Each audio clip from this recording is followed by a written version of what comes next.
Priatelia, v tomto treťom diele by som sa rád zameral na názory, s ktorými sa stretávam v spoločnosti.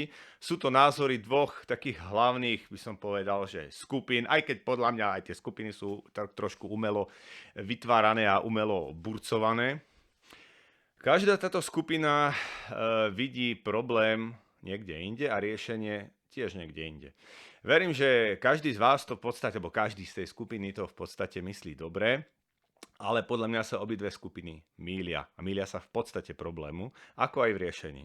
Poviem môj názor na tieto skupiny, možno aj trošku sparodujem a vysvetlím, prečo sa mýlia.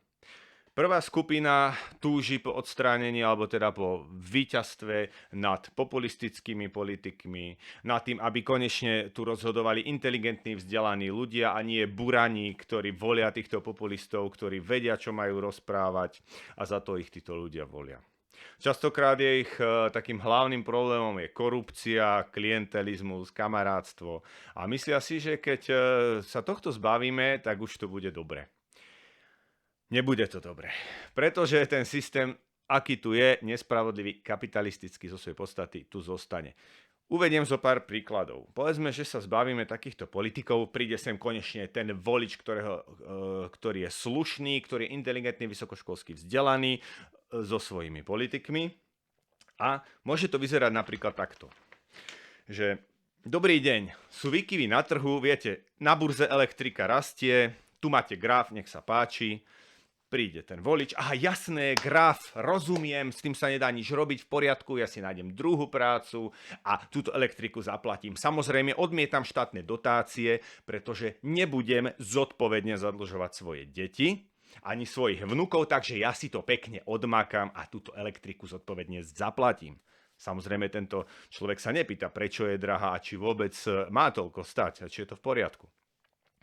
Potom tu môžeme mať dobrý deň, vznikla finančná kríza, spľasla bublinka v Amerike s hypotékami, takže budete to mať teraz ťažšie, bude problém nájsť si prácu, bude problém s hypotékami a tak ďalej. Jasne, rozumiem, bublinka je bublinka, ja sa tomu zodpovedne a vzdelane prispôsobím, pretože ja sa ekonomike rozumiem.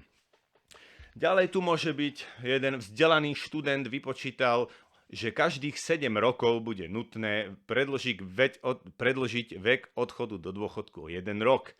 Inteligentný, vysokoškolsky vzdelaný človek, takže prispôsobíme sa tomu, zodpovedne umrieme na lešení, umrieme za pásom, pretože nie sme burani a primitívy, ktorí sa nerozumejú ekonomike, ale sme zodpovední občania a potom si to môžeme dať napríklad vytesať do náhrobného kameňa, že tu žil jeden zodpovedný Pokiaľ sa jedná o to, či je v spoločnosti dobre a či je ten vývoj správny, zaoberáme sa výhradne jednou otázkou. Je demokracia? To znamená, môžeš sa hádať o politike a voliť politikov skrz politické strany? Áno, môžeš, to znamená, že je demokracia a nič lepšie tu byť nemôže.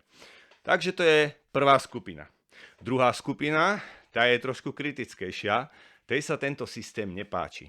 Ale nevidí vôbec príčinu toho, v čom tkvie vlastne tento problém. Nevidí triedne rozdelený svet, ale za to vidí vlajočky, vidí hranice, počuje rôzne jazyky. A teda obracia sa k tomu, ktorý národ môže za túto nespravodlivosť a biedu, alebo ktorý človek konkrétne môže za túto nespravodlivosť. A keď tohto človeka odstránime, alebo odstránime ho aj celý národ, konečne už bude na svete dobre a pokoj, lebo je to boj dobra so zlom, nevedia nič o triednej spoločnosti, ani netušia, že keď odstrániš jedného, tak na jeho miesto čaká 10 ďalších. No a okolo tohoto sa to potom celé točí a ja sa im snažím nejako vysvetliť, že proste to není o tom, že sa tu niekto stretáva tajne po pivniciach a plánuje ovládnuť svet a keď odstraníme fyzicky niekoho, tak že ten svet bude lepší. Určite sú ľudia, ktorí sa aj po tých pivnicách, alebo nie po pivnici, ale ktorí sa takto stretávajú, ale oni sú produktom tohto systému. Oni nestvorili tento systém, ale tento systém stvoril ich. Hej, teda aj tých najbohatších, ktorí tvoria ten systém podľa svojich záujmov, ktorí sa dostávajú do politiky, ktorí ovplyvňujú aj skrze firmy a skrze proste rôzne iné páky tento svet. Oni sú dôsledkom tohto systému. Keď dáte preč jedného, príde druhý, tretí, štvrtý a ešte vám poďakuje, že ste mu odstránili konkurenciu. Tým, že tí ľudia, ktorých tento systém stvoril, im bolo umožnené nahrabať kapitál, nahrabať peniaze a tieto peniaze, pretože moc pramení z majetku. Keď máš peniaze, tak reálne vládneš, máš majetok a tým majetkom ten majetok ešte viacej znásobuješ, takže týmto im ten systém umožnil v podstate rozhodovať. Veď vidíme to v podstate, Trump je finančník, Musk je finančník a sú rôzne ďalšie finančníci, ktorí ovplyvňujú tento svet ďaleko viac než nejakí politici. V podstate kapitalistický systém stvoril tento typ ľudí. A pokiaľ chceme problém vyriešiť, nemôžeme odstrániť len týchto ľudí, ale musíme odstrániť kapitalistický systém a títo ľudia zaniknú sami. Tretia možnosť je tá, ktorú vidím ja, a to je uvedomiť si, že svet je triedne rozdelená spoločnosť. My si môžeme namaľovať svet tak, že tu máme hranice takého onakého štátu, ale my si ten svet môžeme namaľovať aj úplne inak. Hore môžeme dať takú bodku maličku, to sú tí najbohatší na tomto svete. A potom máme takú trošku čiarku, pomlčku, potom máme takú dlhšiu čiarku, to sú tí typci v SUVčkách a tak ďalej. No a potom máme pracujúcu triedu. Pokiaľ ide o vlastníctvo, tak tá malinká bodečka vlastní viac ako polovicu zdrojov planéty. A práve tu nás spočíva ten problém. Je tu rozpor medzi spoločenským charakterom práce, čo znamená, že všetci pracujeme spoločne, a súkromným vlastníctvom výrobných prostriedkov. To znamená, že spoločne pracujeme pre hrstku vlastníkov kapitálu. Riešenie problému spočíva práve v tom dať do súladu spoločenské vlastníctvo výrobných prostriedkov so spoločenským charakterom práce. To znamená, že spoločnosť by mala začať pracovať sama pre seba a nie živiť len hrstku kapitalistov. Niekto hovorí, že viacej makajte, viacej robte, ale to nepomôže, lebo ja si myslím, že táto spoločnosť pracuje až moc. Ale ako vidíme, riešenie sa nikdy nedostáva, problémy sa len prehlbujú.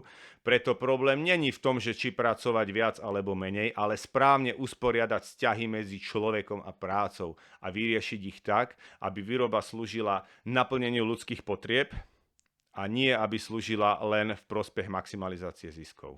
No, pokiaľ bude motiváciou nie maximalizácia zisku, ale naplnenie potrieb obyvateľstva, tak bude výsledok zrejme ten, že možno niektoré čačky, hračky, luxusné veci a podobné budú menej alebo nebudú, ale naplnia sa tie potreby, ktoré tento systém nedokáže naplniť, pretože sa o ne vôbec nezaujíma a pretože vôbec naplnenie týchto potrieb je v príkrom rozpore s týmto systémom.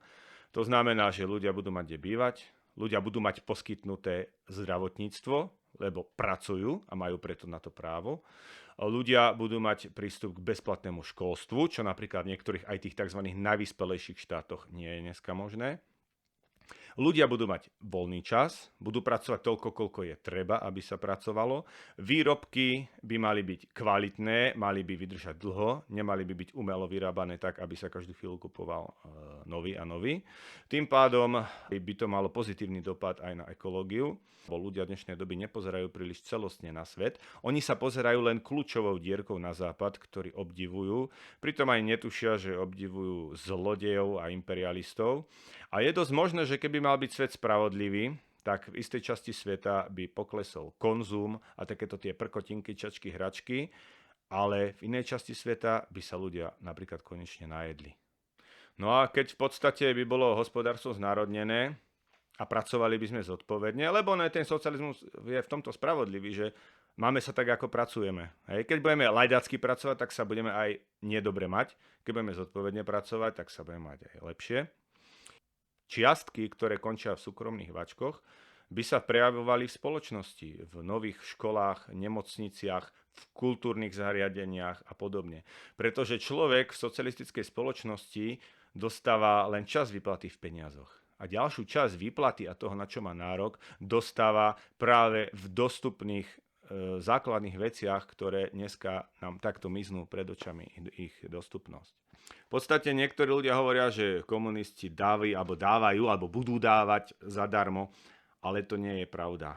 Tam sa jedná o odstránenie parazita A jedná sa o to, že spoločnosť pracuje sama pre seba. Máš toto nie preto, že to je zadarmo, ale preto, že pracuješ a pretože máš na to plný nárok. A pri odstránení parazitického systému je to normálna vec, že je to dostupné pre celú spoločnosť, pretože kvôli tomu chodíme do roboty a kvôli tomu pracujeme.